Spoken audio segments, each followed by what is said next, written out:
ಶಾಲಾ ಶೈಕ್ಷಣಿಕ ಪ್ರವಾಸಕ್ಕೆ ಬಂದಿದ್ದ ವಿದ್ಯಾರ್ಥಿಯೋರ್ವ ಬಾವಿಗೆ ಬಿದ್ದು ಸಾವನ್ನಪ್ಪಿದ ಹೃದಯ ವಿದ್ರಾವಕ ಘಟನೆ ಡಿಸೆಂಬರ್ 18ರಂದು ಬುಧವಾರ ರಾತ್ರಿ ಭಟ್ಕಳದ ನೂರು ಮಸೀದಿ ಬಳಿ ಸಂಭವಿಸಿದೆ.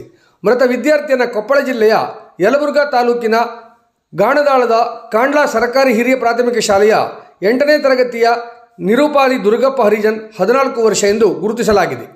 ಗಾಣದಾಳ ಶಾಲೆಯ 5ರಿಂದ 8ನೇ ತರಗತಿಯ 100 ವಿದ್ಯಾರ್ಥಿಗಳು ಮತ್ತು 13 ಶಿಕ್ಷಕರ ತಂಡ ಜೋಗ ಫಾಲ್ಸ್, ಕೊಲ್ಲೂರು ಹಾಗೂ ಇತರೆ ಪ್ರವಾಸಿ ಸ್ಥಳಗಳಿಗೆ ಭೇಟಿ ನೀಡಲು 2 ಬಸ್ಸುಗಳಲ್ಲಿ ಪ್ರಯಾಣ ಮಾಡುತ್ತಿದ್ದರು.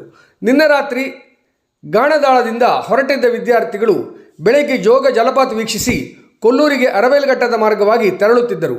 ಮಾರ್ಗ ಮಧ್ಯೆ ರಾತ್ರಿ 7:30ರ ಸುಮಾರಿಗೆ ಭಟ್ಕಳದಲ್ಲಿ ಮಾತ್ರೆ ಖರೀದಿಸಲು ವಾಹನ ನಿಲ್ಲಿಸಲಾಗಿತ್ತು.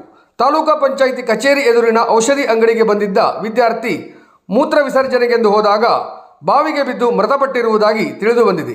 ಸ್ಥಳೀಯರು ಮತ್ತು ಅಗ್ನಿಶಾಮಕ ದಳ ಸ್ಥಳಕ್ಕೆ ಧಾವಿಸಿ ಬಾಲಕನನ್ನು ತಕ್ಷಣವೇ ಬಾವಿಯಿಂದ ಮೇಲಕ್ಕೆತ್ತಿ ಆಸ್ಪತ್ರೆಗೆ ಕರೆದೊಯ್ಯಲಾಯಿತಾದರೂ ಚಿಕಿತ್ಸೆ ಫಲಕಾರಿಯಾಗದೆ ಬಾಲಕ ಮೃತಪಟ್ಟಿರುವುದಾಗಿ ತಿಳಿದುಬಂದಿದೆ.